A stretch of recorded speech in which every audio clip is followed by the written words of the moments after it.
ver la charla. Muchas gracias.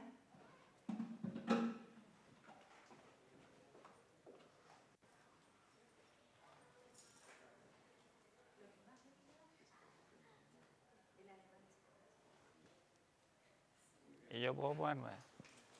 Yo me puedo mover.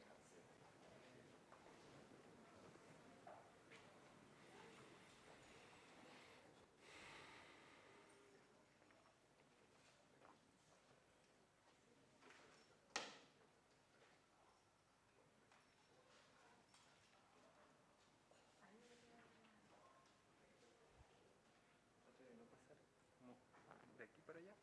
No. Ah, ok. ¿Aquí puedo? Hasta ahí.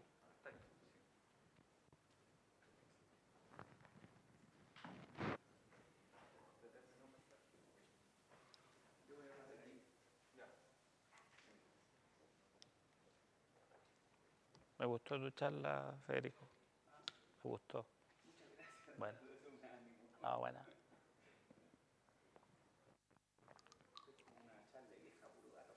Está perfecto.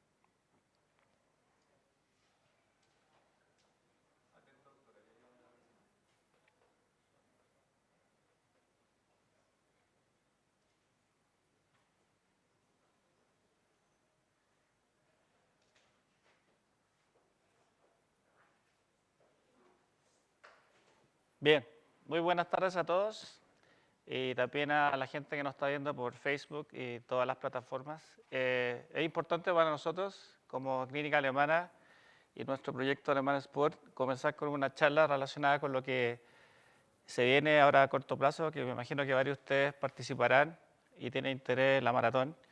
Y por eso, junto al doctor Federico Gili, hemos preparado esto con mucho cariño, cómo me preparo para la maratón. Yo soy Eduardo Fuentes, soy Head Coach de Alemana Sport y soy magíster en alto rendimiento. Vamos a ver temas que obviamente significa el aterrizaje de la información desde la experiencia deportiva, desde lo que obviamente se ve en la literatura actual, todo lo que nos compete en la preparación, desde obviamente lo que significa esto. Y esto es lo que quizás algunos de ustedes conocen y obviamente otros no, que es una planificación. Esto es lo que, ejemplo, nos pide a nosotros entrenadores el Centro de Alto Rendimiento, el INE y el Comité Olímpico para planificar. O sea, necesitamos, primero que todo, planificar. Y en eso se nos pide, obviamente, la fecha en que las cargas existen, cómo vamos decantando en ellas, qué test son los que usamos. Esto es variable dependiendo, obviamente, de los deportes, las actividades que desarrollamos, la fecha en que ellas están, y esto tiene que ser, obviamente, muy preciso. Esa precisión se determina también en qué modelo vas a usar de planificación. Me imagino que ustedes seguramente planificaron el cómo llegar de mejor forma a participar en una maratón o en varias de ellas durante el año o media maratón o 10 kilómetros. Y eso obviamente se basa en algunos de estos modelos que está acá. Esto es lo que nos toca, como digo, a los entrenadores presentar hacia los deportistas o la gente que está interesada. Todo esto de la planificación como punto de partida, entrenamos, tenemos un rendimiento, ese rendimiento tiene una evaluación y existe un nuevo plan. Generalmente es lo normal que uno cuando planifica no haya obviamente la repetición. Corrí en 3 horas este año, voy a hacer el mismo plan porque me funcionó.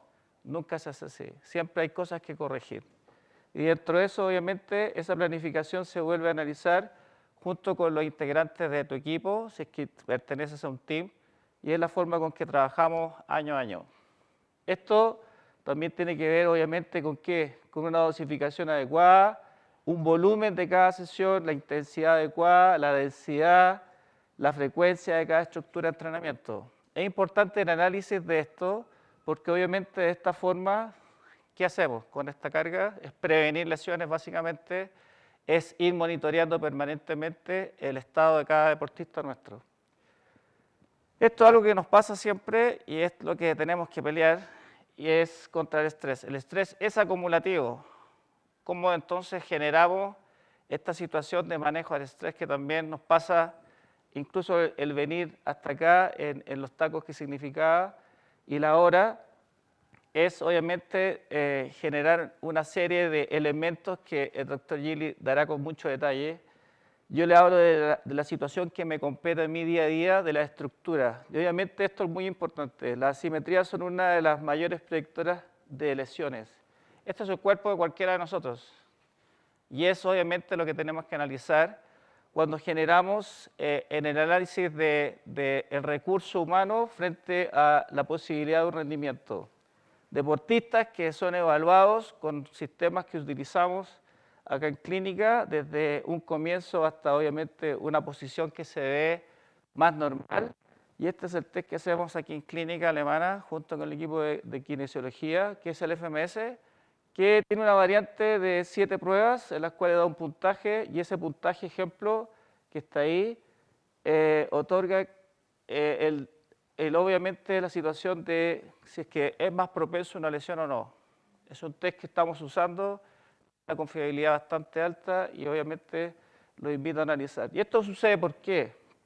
Porque perdemos esta secuencia desde lo que es un bebé en fase 1, 2, 3, cada uno de sus etapas hasta colocarse de pie, es lo que vamos perdiendo durante la vida. Y eso es lo que se tiene que ir recuperando. Los movimientos que se hacían en gimnasia, en calistenia, en todo lo que es la parte formativa, es lo que obviamente por los hábitos que tenemos del computador o del estar mucho tiempo sentado o parado estáticamente, perdemos movimiento y eso se detona en una posible también lesión.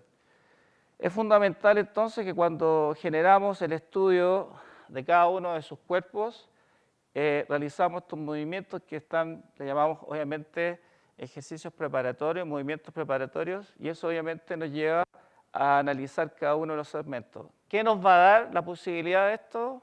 Obviamente mejor técnica, mejor capacidad de rendimiento y obviamente prevenir lesiones, que es lo que obviamente más queremos, sobre todo en la preparación.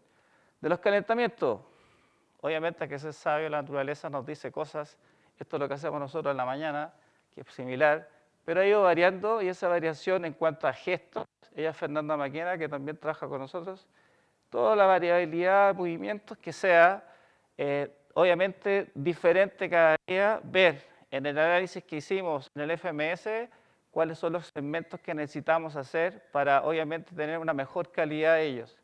Y esa variante también pasa por ejercicios de flexibilidad dinámica, que es lo que llamamos acá. Me imagino que varios de ustedes han visto gestos de este tipo, y desde la base, desde el movimiento de base, es transversal a cualquier deporte, lo que también es importante que ustedes lo sepan. Otro de los test que me interesa que conozcan que hacemos es el Foot Camp, y esto es incorporado obviamente de la perspectiva del saber mejor qué sucede con tus pies. Y en eso obviamente lleva una correlación con qué tipo de zapatilla vas a usar o debes usar. Por lo tanto, es fundamental el hecho de que sepas qué situación sucede, y en eso este test nos otorga una información, es tomado por nuestros kinesiólogos, y aquí estamos viendo ejemplo, un análisis de un pie en que en una vista normal se veía pie plano y la verdad que era totalmente diferente. En el análisis existen variables desde el punto de vista de este test, que es unipodal, caminando, trotando y corriendo. Entonces toda esta información se traduce también en la perspectiva de que realmente y sucede que un pie es diferente al otro, y qué perspectiva, qué decisión tomas respecto de las zapatillas. Seguramente sabrán de las zapatillas supinas, prono, neutras, distintos modelos, tipos, qué es lo mejor. Hay que analizarlo ahora para que sea más efectivo dentro de sus posibilidades de rendimiento. Esto que está acá es un consejo práctico para que lo vean. Los siguientes ejercicios te ayudarán a tomar conciencia de tu postura corporal, mejorar tu estabilidad y fortalecer los músculos que utilizas cuando practicas running.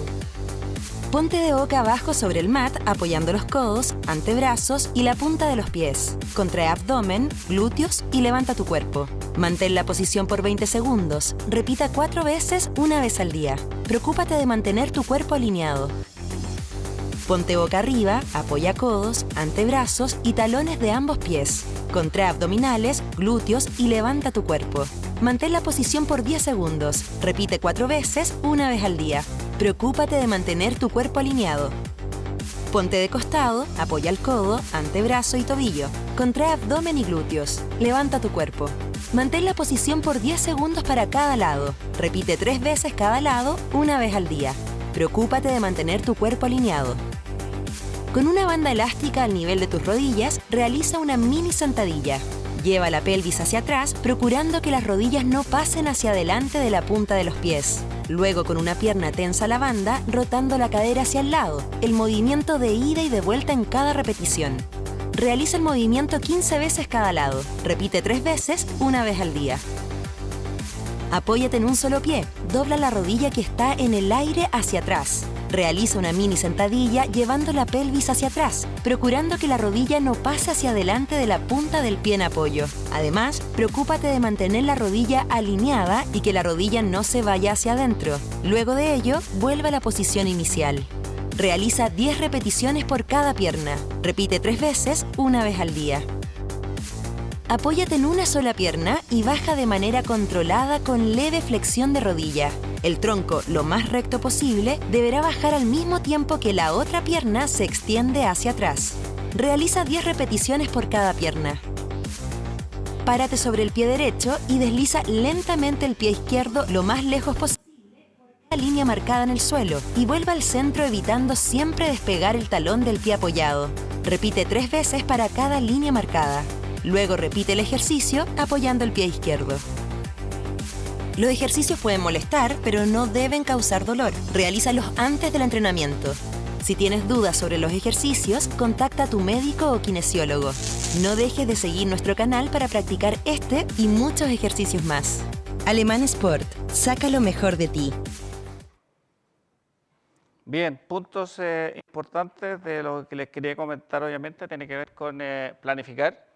Es importante desde la perspectiva de resultados, es algo que nos toca permanentemente revisar y reevaluar constantemente la situación frente a una lesión o a una planificación, resultado, cómo se sienten los deportistas. El uso del Footscan también se lo recomiendo porque nos está dando muy buen resultado. Obviamente la evaluación de FMS como de carácter de preventivo y estructural. La mecánica es fundamental, sobre todo en lo que significa el kilometraje que estén haciendo semanalmente. Y por último, el revisar sus orientaciones y objetivos, que tengan metas claras frente a lo que significa la preparación de un año a otro. Es sin duda ahora es la perspectiva que nos toca de los deportistas que se han preparado durante el tiempo, el cambio de hora que se viene también. Creo que el mismo sábado en la noche cambia la hora, si no mal lo recuerdo. Cómo significa el hecho de despertar esa horita va a significar un cambio frente a la planificación de la preparación. Me dicen que varios que mueven la cabeza que sí, entonces prepárense, es un detalle no menor frente a la preparación y el resultado. Y el doctor, obviamente, doctor, lo invito acá un minuto. Es importante el detalle que hará el doctor Federico Gili, que lo presento, para que puedan, obviamente, entender los detalles que significa toda la situación frente a lo que estoy hablando, de la perspectiva del uso del calzado. Vi su presentación, así que sáquenle mucho provecho porque obviamente está muy entretenida. Así que, doctor, lo dejo en su casa. Gracias, Eduardo. Bueno, buenas tardes, gracias a todos. Les agradezco a los que hayan venido y los que están escuchando por streaming. Espero que esto les sea útil. Vamos a entrar en un tema absolutamente distinto al entrenamiento y todo, sino que es una serie de tips y detalles que pueden ser súper importantes y pueden amargarle la vida o facilitársela mientras estén corriendo. Yo soy el doctor Federico Gili, como dijo Eduardo. Estoy en la clínica de corredores de Alemán Sport y también soy médico traumatólogo y mi especialidad o subespecialidad es la rodilla, lo cual está muy relacionado porque aproximadamente un 40% de las lesiones en el correr se producen en la rodilla o alrededor de ella, ¿ya? Entonces, por eso estoy muy cercano al tema. el ambiente de maratones está extraordinariamente estimulante y tenemos tanto las nacionales como las que andan por todo el mundo. Y hay mucha gente que está persiguiendo esto en este último tiempo. No sé si han visto hablar de esta medalla famosa, que son las 6 maratones majors, y supone cuando uno las completa se gana esa especie como de sartencita. Lo que vamos a ver entonces es una recopilación de experiencias que son tanto personales como ajenas, que están basadas en situaciones prácticas, o sea, algunas están además investigadas, pero en el fondo nacieron de la práctica. Algunas no tienen ninguna base racional, otras sí. Obviamente no son verdades absolutas, sino que cada uno toma lo que le sirve y lo que encuentra que es ridículo lo deja de lado. Están hechas con sinceridad y con modestia. Lo único que pretenden es que no tropiecen con las mismas piedras que tropezamos todos nosotros antes, ¿no? Es bueno que la audiencia aporte y sus aportes serán muy bienvenidos. Entonces, ¿cuál es la misión del corredor cuando está parado en la meta? Bueno, obvio llegar, ¿no es cierto? No cabe la menor duda. Y como una segunda instancia, ojalá sin lesiones y si es mejor todavía, en el tiempo que se había propuesto. ¿Y cuál es la visión? O sea, ¿cuál es el cuento a futuro? El cuento a futuro es repetir la experiencia tantas veces como pueda, ¿no es cierto? Entonces, en base a esa misión y visión, creo que estos datos les pueden ayudar mucho. Supone que están todos entrenados ya. Entonces, vamos a ver estos 6 puntos, ¿no? Que tenías, piel, uñas, reloj, consejos precarrera y estrategia. Todo muy sucinto y después podemos contestar preguntas. En las tenías hay una regla que ustedes se la deben saber, ¿no es cierto? Todo lo que uno se pone para correr tiene que ser usado y bien sobado, ¿ya? Y todos nos tentamos en esas ferias premaratón porque hay cosas preciosas y dan ganas de ponerse ese gorrito y qué sé yo, y hay que ceder a esa tentación y colocarse lo que usaron siempre y lo que saben que les resulta, que les aprieta bien, que no les molesta, etc. Vamos a empezar de la cabeza para los pies. La gorra obviamente tiene que ser una gorra de un material que sea técnico, o sea dry fit por lo menos, o similar a eso, para que pueda botar todo lo que es la transpiración. Tiene que estar muy ventilada, como se ve ahí, ojalá de color claro por un tema de temperatura. El ajuste de atrás, ojalá sea un velcro con ajuste infinito, nada de elásticos que después son imposibles de solucionar, se apretan. Y tiene que ser de fácil manejo por si la cabeza con el calor y todo aumenta un poco de volumen para que se la puedan ir regulando. Y ojalá, y esto no es tan frecuente, que tenga un material absorbente en todo el perímetro y si no por lo menos en la frente. Generalmente las viseras deben ser de color negro por el revés para absorber toda la luz parásita que no les moleste en los ojos. Y siguiendo con el tema de los ojos, los anteojos. Pero esto es muy importante usarlo solamente si uno ha tenido experiencia previa. Es muy mala la idea de comprarse un parcito nuevo y ponérselo, tal como lo hablamos en la primera diapositiva. Es importante para cuidar los ojos y además hay una sensación psicológica de privacidad, que bueno, eso pasa cuando uno se pone anteojos siempre, que uno queda como protegido del ambiente, así, entre comillas. La idea es tener esa experiencia, ayuda mucho a veces corriendo. Y cuidar los ojos de la radiación ultravioleta, por lo tanto, muy certificado UV, no un anteojo cunetero por ahí, ¿no es cierto? Ojalá ultralivianos, el apoyo nasal tiene que ser blando, eso es muy importante, no pueden ser apoyos rígidos en la nariz. Y las patas tienen que tener un calcio antideslizante para que no se corra. Y calibrarlo, llevarlo a la óptica para que se los doblen, etcétera, de modo que queden perfectos, que no se muevan para adelante, para atrás en cada paso, etcétera. La camiseta, clásico. También tela técnica, amplia. La camiseta en un clima ideal, o sea, estamos hablando entre 16 y 11 grados, tiene que cubrir lo mínimo. O sea, uno tiene que partir en alguna medida muerto frío, salvo que se ponga algunas cosas que ya vamos a estudiar. La ideal es que cubra lo mínimo y las mangas pueden estar a gusto de cada uno. Si son sin mangas, tienen que ser con tirantes cómodos, no delgaditos, y es re importante el rebaje de la axila porque si no ahí se va a producir un problema de fricción que después puede ser insoportable. Hay que tener mucho cuidado con los bordados, o sea, con esos, ¿ya? Toda la cara interna de los bordados es abrasiva, siempre tiene hilos, puntas, etc. Por lo tanto, ojalá no los tenga, y lo mismo con las fijaciones del número. Es por eso que nosotros recomendamos usar un cinturón para llevar el número, o sea, un cinturón portanúmero, que además sirve para muchas otras cosas que ya vamos a ver más adelante.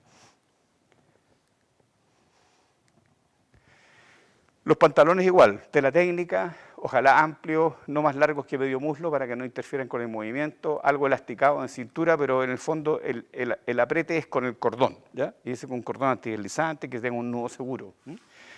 Lo ideal y eso es una opinión personal, es que tenga las patas incorporadas, tal como se ve ahí, por un tema de roce, ¿no es cierto? Y por alguna medida, pero muy baja, para hacer un efecto de compresión que también a veces ayuda.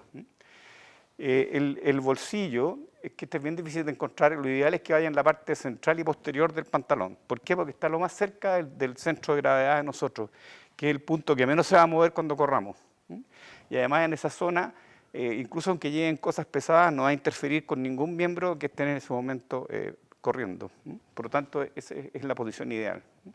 Hay una cosa que uno nunca hace y que es re importante, es revisar todas las costuras y los dobladillos en la entrepierna, porque ahí generalmente se meten pajitas, espinitas, etcétera, que uno en los entrenamientos no se ha dado cuenta y después te pueden volver loco. Así que revisarlas con mucha curiosidad de antes, de modo que estén lisas y no tengan ningún reborde ni nada que pueda herirlos.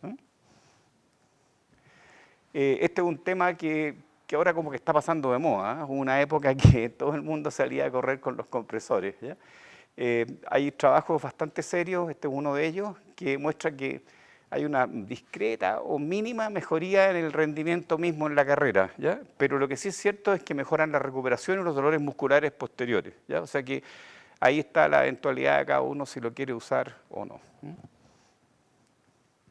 Los calcetines, bueno, súper ventilados, esto es re importante. Uno puede tener una zapatilla de un determinado número, pero si uno cambia de calcetín, puede que también tenga que cambiar el número de la zapatilla, ¿eh? Eso es bien crítico. Así que hay que ir probando calcetín delgado, mediano, grueso, etcétera, con el número de zapatillas que ocupan, cuál es el que les calza mejor, el que mejor funciona. Lo típico es que tengan un cierto acolchado en el pie y en el talón, ¿no es cierto? Elasticado en la parte media para que no se corran lo menos posible.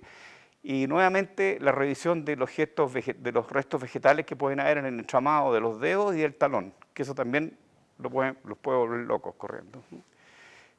Obviamente solo necesitan cubrir los pies, o sea, en el fondo la interfaz es zapatilla-pata.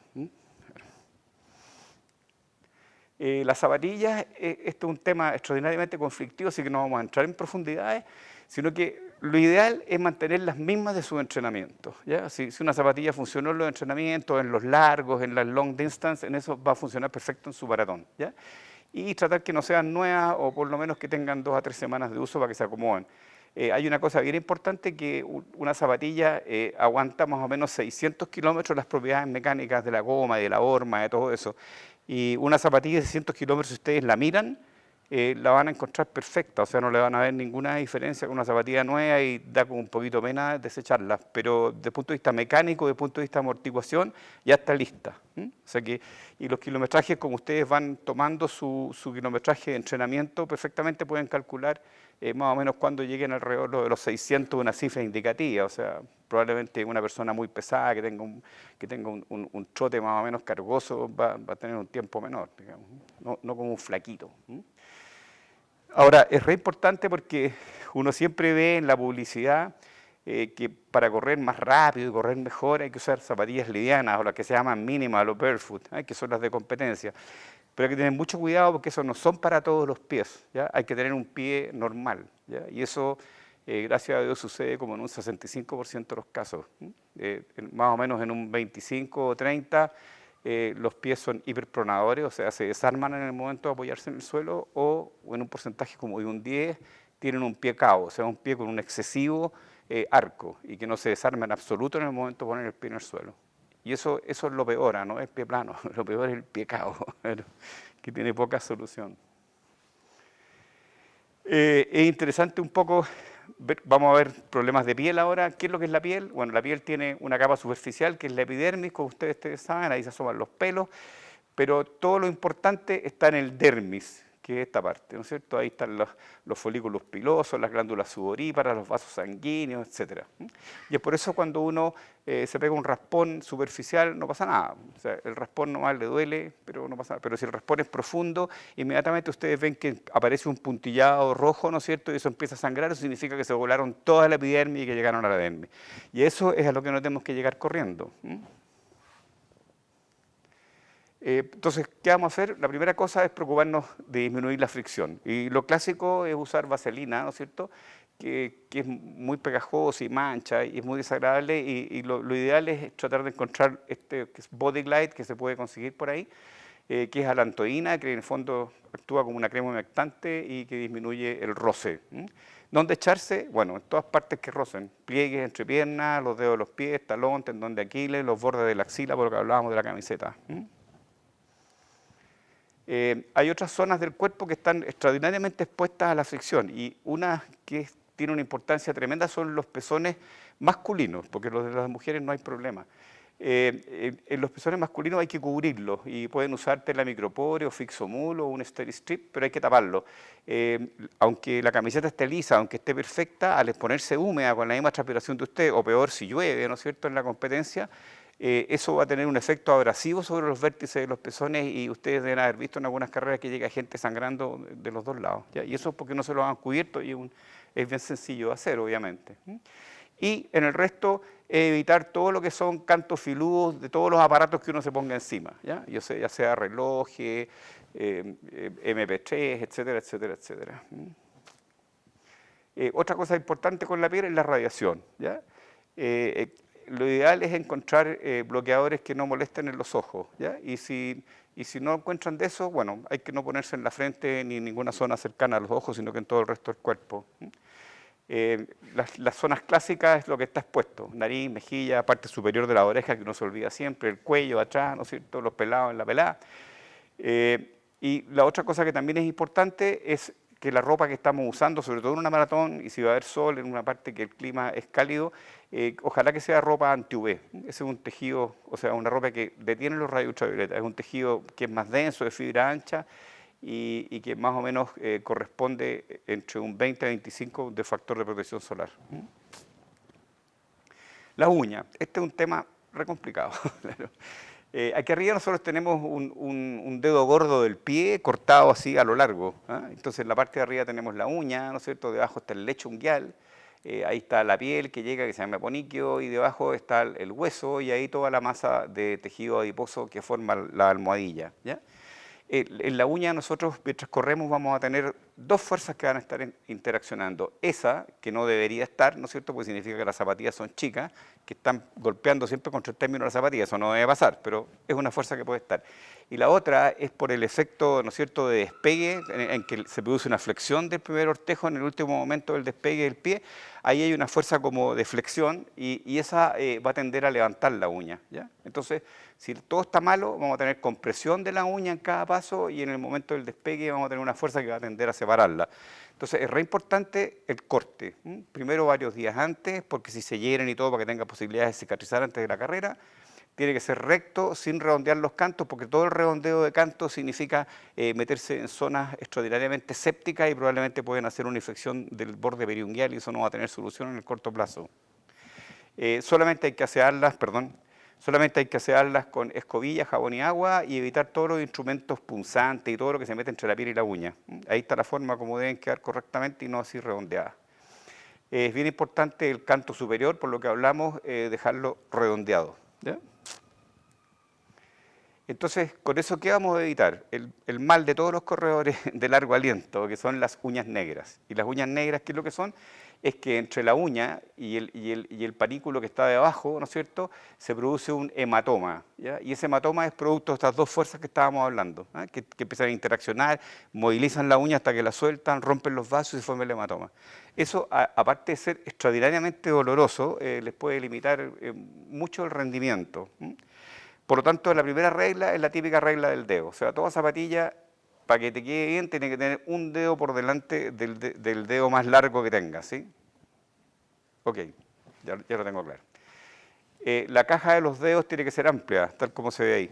Y no una caja ajustada, porque en ese caso no vamos a poder mover los dedos. Lo ideal es que nosotros podamos, con la zapatilla puesta, ya anudada y con el calcetín obviamente en su sitio, podamos mover los dedos libremente adentro. O sea, los dedos tienen que actuar absolutamente no cogidos, sino que libres, ¿sí? Y entramos a otro tema así como que también da para horas, ¿no es cierto?, que es el reloj, ¿ya? En el reloj hay muchos parámetros que nosotros podemos tener, sobre todo en los relojes modernos, que prácticamente creo que todo el mundo debe ocupar un 20 o 30% de todas las características de su reloj. Pero las que más importan son estas cuatro, ¿no es cierto? Lo que mide la distancia, lo que mide el tiempo, la frecuencia cardíaca y el ritmo. ¿Qué es el ritmo? son los minutos que yo ocupo en correr 1 kilómetro. Y eso tal vez es una cifra de oro, que es tal vez la más importante.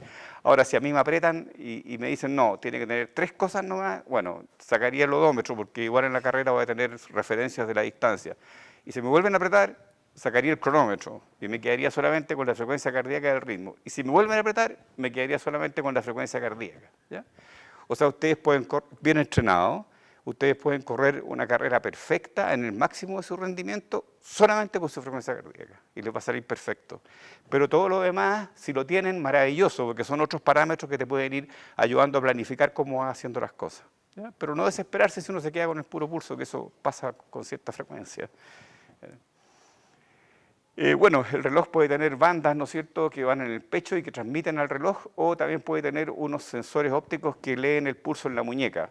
Esto es muy poco confiable, realmente. O sea, si ustedes quieren tener una idea exacta de su pulso y que eso les sirva para las zonas en que están corriendo, después vamos a verlo de las zonas, mejor que se pongan una banda en el pecho con el transmisor y esto lo dejen como una segunda instancia nomás. Además hay que tener mucho cuidado donde uno se lo pone, tiene que estar por encima del hueso de la muñeca, si tiene pelos tiene que afeitárselo, etcétera. Pero aún con todas esas precauciones, este sensor del reloj a la fecha, probablemente en el futuro van a salirnos mucho más confiables, pero a la fecha no son todo lo confiables que debiéramos. Bueno, y llegamos entonces ya después de todo esto, ya estamos vestidos con reloj, etcétera, a la última semana, ¿no es cierto? Y ahí es todo mucha neurosis, y empiezan a pararse los buitres en los hombros y empieza a doler todo, etcétera. Entonces, la regla o el lema de esa semana es que no hay nada que ganar y todo que perder, o mucho que perder. O sea, en el fondo esa semana usted está en plena etapa regenerativa, lo que ya no entrenó ya no lo va a ganar, no tiene que preocuparse de entrenar, tiene que preocuparse de reposar, de hacer solamente actividades de relajo, etcétera. Y lo más importante, y si no lo tienen, leerlo, es seguir los consejos que les dé el entrenador. De nuevo, en la última semana, como está bastante frecuente el hecho que la gente viaje a correr maratones al extranjero, entonces está el problema del jet lag, y eso significa que ojalá en una maratón lejana lleguemos por lo menos 72 horas antes al sitio donde va a ser la carrera. Y si no puede ser así, por ejemplo, si uno va a Tokio, ¿no es cierto?, puede hacer una escala en Sydney a medio camino y con eso se come un montón de jet lag durmiendo una noche ahí. El remedio ideal para poder dormir es un remedio natural, que es la melatonina, que eso ustedes rompen el ciclo circadiano normal y se van adaptando con mayor facilidad al día y noche de la zona en que llegan. Y no tiene efectos retroactivos como las benzodiazepinas o todos los otros medicamentos para dormir. Y respecto al carbo-loading, aquí también podríamos escribir un tratado, no vamos a hablar mucho de eso. Solamente vamos a decir que el carbo-loading no es comer tallarines la noche antes de la carrera, sino que es un proceso de una semana en la cual uno se depleta de hidratos de carbono y de glicógeno, todos los depósitos del cuerpo, o sea, no come absolutamente nada de hidrato de carbono y después los últimos 3 días los rellena. ¿Ya? ¿Y qué logra con eso? El carbo-loading, o sea, en el fondo sus depósitos de glicógeno, que es el combustible que van a usar en la carrera, va a aumentar por ese solo hecho probablemente en un 70 o por lo menos un 50% más del que tienen normalmente. Entonces es una lata hacerlo, pero es súper rendidor. Ahora, importante que mucha gente al reponer los hidratos de carbono los últimos 3 días se tira 3 kilos encima, eso hay que estar como bastante medido en lo que uno come. Las últimas 24 horas puede ser muy tentador porque uno puede estar en Tokio, por ejemplo, o no sé, o en Roma. Entonces, quiero ir a las ruinas. No, ese día no malls, no museos, no catedrales. Pura hidratación forzada, orina clara todo el día, chequear el equipo, dejarlo listo en una sillita. No hay que comer coliflores ni ninguna de esas porquerías flatulentas, sino que comer muy liviano. Y una cosa clásica, la tensión y la inminencia de la carrera y todo no los va a dejar dormir y tampoco se van a tomar una pastilla para dormir ese día. Yo no me tomaría ni la melatonina ese día, claro. Entonces, lo que hay que hacer es aceptar el insomnio, no va a pasar nada. Si no duermen en toda la noche van a correr igual, no van a tener ningún problema, ¿ya? Una noche en vela no les va a quitar las ganas, ¿ya? Van a correr igual. Entonces, una manera de conciliar el sueño es lo que siempre pasa, no hay que estar en pantalla, ni en teléfono, ni en iPad, ni en películas, sobre todo cosas muy estimulantes, sino que ojalá libro y buena música, y si no duerme, libro y buena música nomás. Se acabó. El día de la carrera, entonces hay que desayunar liviano pero muy energético, o sea, fundamentalmente hidrato de carbono, frutita, harto jugo, etc. Después, importantísimo, no hacer esto después de 2 horas de antes de la carrera, o sea, tiene que ser por lo menos con un tiempo para hacer una buena digestión y una buena absorción de lo comido. Y después, idealmente, ir al baño, eso es fundamental. Si van al baño, tienen la mitad de la carrera ganada, ¿ya? Claro. Y ir intensificando la hidratación que ya viene pegando el día antes, ¿ya? Es muy importante estar adecuadamente vestido, ¿eh? O sea, si usted siente frío cuando llegó a la meta y cuando precalienta y se está todo helado, ahí está bien vestido, ¿ya? Si está abrigadito, con calorcito, malo, significa que va a tener que sacarse mucha ropa y si no está preparado para eso, va a ser un problema porque va a tener el número puesto en la camiseta, etcétera, etcétera. Entonces el día de la carrera, en un ambiente frío, ¿no es cierto?, se pueden poner, bueno, se está exagerado, pero se pueden poner muchas capas de ropa vieja que después la pueden ir botando en la medida que corra la carrera. Y aquí está el famoso cinturón del que yo les hablaba. Este cinturón, ¿qué permite? Permite sacarse y ponerse cosas sin problema, porque el número no está pegado con 4 alfileres en la camiseta. Y además, ustedes pueden llevar ahí todos los geles, que ya vamos a hablar de eso, la importancia de los geles, y encima aquí no está, pero pueden adicionarle un bolsito en alguna parte, donde pueden llevar todas las cosas que les gustan, los paracetamoles, si son buenos para tomar antiinflamatorios, que no se recomienda, pero si los quieren llevar, ya también ahí pueden llevar todas esas cosas. Pueden echar hasta un celular para ir sacando fotos si les da la mano, etc. Es muy importante si hace frío ponerse guantes. El correr con las manos heladas es insoportable. Y tienen que ser unos guantes que uno pueda botar sin ninguna pena del corazón, digamos. La largada. Entonces, 20 minutos antes de la carrera se termina la hidratación. Se toma 2 vasos de solución isotónica, chao. Y después hace pipí. Los hombres tienen el problema solucionado, porque si se pusieron el buzo de pintor, ese que vimos en la diapositiva anterior, ese, ¿no es cierto? Entonces pueden tomar la hidratación en un frasco boca ancha, después meter el frasquito dentro del buzo y hacen pipí ahí mismo, pues lo dejan en la cuneta. Para las mujeres no tengo solución, lamentablemente. Van a tener que ir al baño nomás, claro.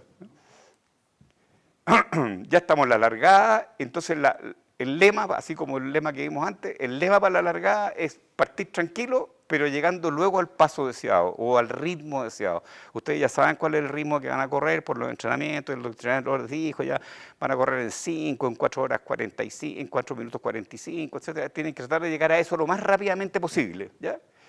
Ahora, para hacer eso es re complicado, porque no les queda otra que entrar temprano al corral, porque si entran tarde van a tener toda la base de corredores delante y no van a poder hacer los pasos por lo menos los primeros 10 kilómetros, ¿ya? La otra es mandar toda la chuña y decir ya entro y fuerzo y cojo y llego adelante, lo cual puede traerles más de un problema con los otros corredores. Y la gracia del chip, aparte de dar el tiempo correcto, es que te permite partir post-piño. O sea, tú te caes al fondo de la carrera, que se van todos, te esperas 5 minutos, estás elongando, te da lo mismo, y cuando tú ves que está todo despejado, ahí partes, ¿ya? Y partes a tu ritmo, al tiro. Nadie te está limitando ni deteniendo, claro. Y además tiene la ventaja psicológica que toda la carrera van a estar pasando corredores, salvo cuando ya se estabilice el tiempo en que van más o menos, que es como, va a pasar como el kilómetro 25, ahí vaya a empezar a ver las mismas caras, pero al comienzo es súper rico porque hay pasando tipos todo el rato, y eso te da mucho ánimo. Ahora, si tienen la suerte, cosa que no pasa nunca, de estar en primera línea, o sea, con la piola en el pecho, yo les recomiendo que se pongan en la orilla, porque si no van a morir arrollados, ¿ya? La partida es realmente brutal, si alguna vez han estado en primera fila. Entonces, ahora vamos a entrar ya corriendo. Obviamente que precalentamos bien, tal como dijimos antes, y partimos rápido. Al tiro al pulso óptimo de trabajo aeróbico, que ya lo sabemos. Por el entrenamiento vamos a ver que yo voy a correr, no sé, en 165, ya por ahí más o menos 5, etcétera. Eso ya lo saben, lo llevan anotado en el brazo, etcétera.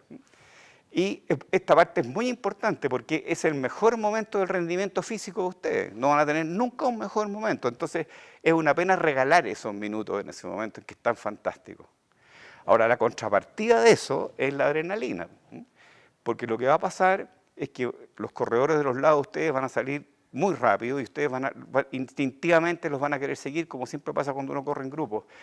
Ahí hay que pegarse en las manos y ver el modo de hacer lo correcto, o sea, llegar rápidamente al tiempo de tu pulso y del paso, pero no dejarse llevar por la masa y reventarse en los primeros 5 kilómetros. Eso es una prueba de fuego, ¿eh? Hay que tener mucha voluntad.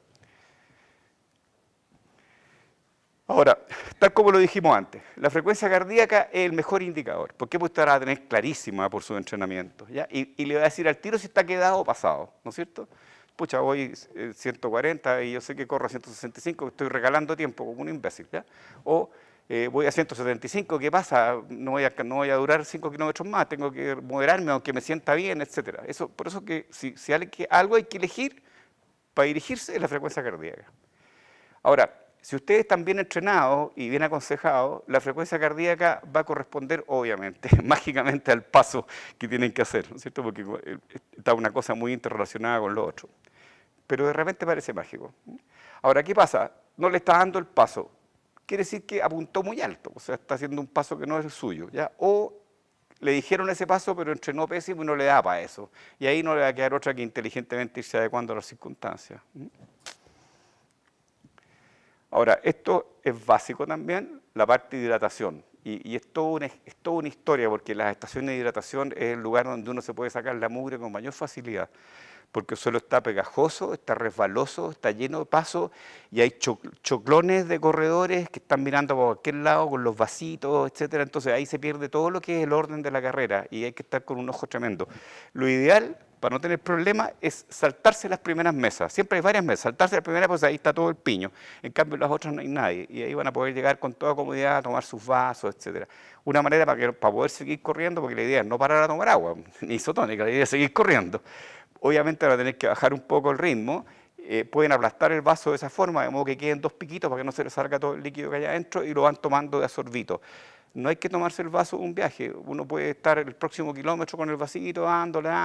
Todo el tiempo que pierda en eso es oro, ¿ya? Porque es su hidratación. Y eso ya es una recomendación personal, un vaso de agua y uno de isotónica es lo que a mí me gusta. Eso ya va en cada persona. Entonces, en la táctica de carrera, otra cosa muy importante es no intentar cálculos sexagesimales. O sea, uno va corriendo y dice voy a 4 y tanto, entonces voy a hacer 15, y entonces yo he dicho que iba a hacer 1:21 y la cuestión, eso es un desastre porque la sangre, con suerte, le está llegando aquí, ¿ya? Está toda en sus extremidades y la cabeza está con el piloto del califón, o sea, es imposible hacer ningún cálculo, ¿eh? Así que todo lo que ustedes tengan pensado, tienen que tenerlo anotado, ¿no es cierto?, en el antebrazo o en una pulsera de papel que se pueden poner en la mano, ¿eh? Que a veces las dan. Por lo tanto, ahí uno va chequeando lo que está pasando sin hacer ningún tipo de cálculo, ¿no? ni angustiándose por eso. Y lo más importante es no apartarse, salvo que haya una lesión, de todo lo que es la planificación previa. Van a tener muchos dolores en el camino, pero si uno se los aguanta, se pasan casi todos, claro. Y si mucha cosa, entonces sacan de su bolsita, de este cinturón portanúmero, una tabletita de paracetamol y para adentro. Es ideal tomar paracetamol, después vamos a ver por qué. Ahora, en la táctica de carrera es muy importante tener presente cómo manejar los combustibles, con qué corro yo, ¿no es cierto? Resulta que van a correr con el glicógeno propio, pero el glicógeno propio, con mucha suerte, les va a alcanzar para 25 o 30 kilómetros, quien lo administre con mucha gracia. Después se acaba. El glicógeno es la glucosa, pero que está depositada en los músculos y en el hígado, ¿ya? Y de ahí se va desprendiendo y le va dando la energía, ya las mitocondrias, de la célula de los músculos y todo el cuento.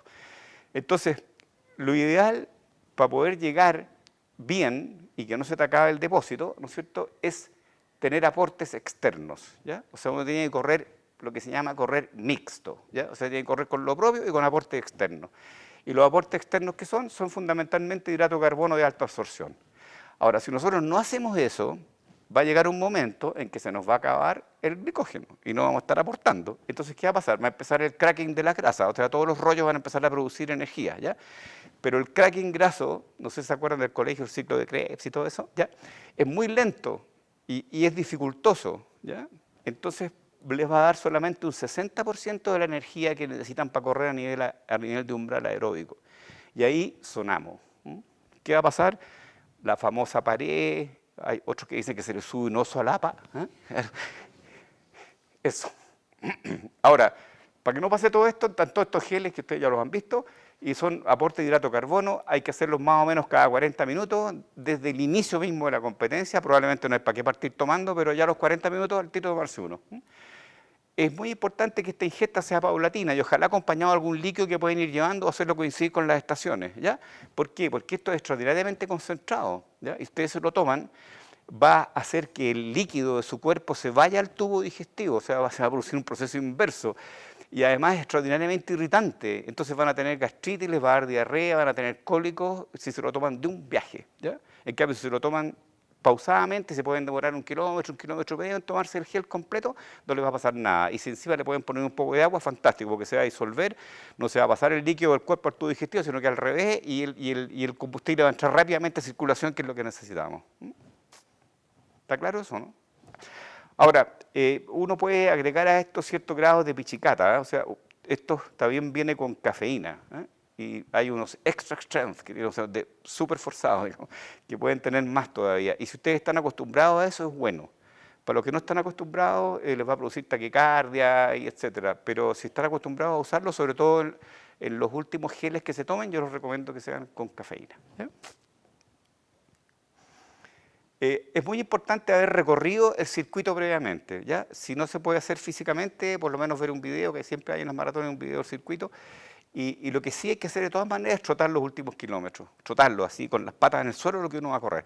¿Por qué? Porque la sensación de llegar a territorio conocido en ese momento en que uno está, que lo único que quiere es soltar la esponja, es maravilloso. O sea, tú ya te acordás de la casita, de la viejita, el arbolito, y sabes que la próxima curva, y después esa curva ya viene, y ahí está la meta, y todo eso, si no lo sabes, no te aporta nada psicológicamente. En cambio, si lo sabes, aparte del conocimiento del terreno, te va a ayudar mucho en ese momento en que uno lo único que necesita es una manito en el hombro.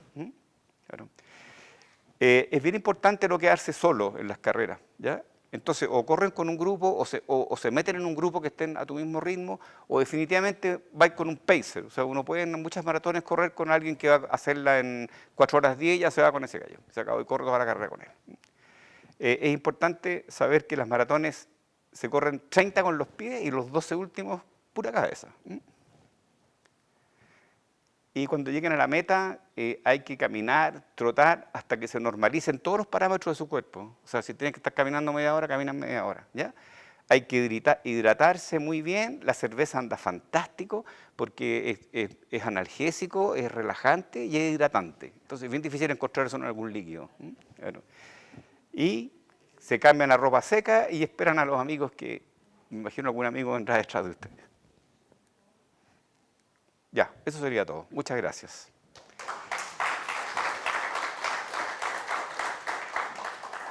Oye, bueno, vamos a terminar acá y queríamos agradecer.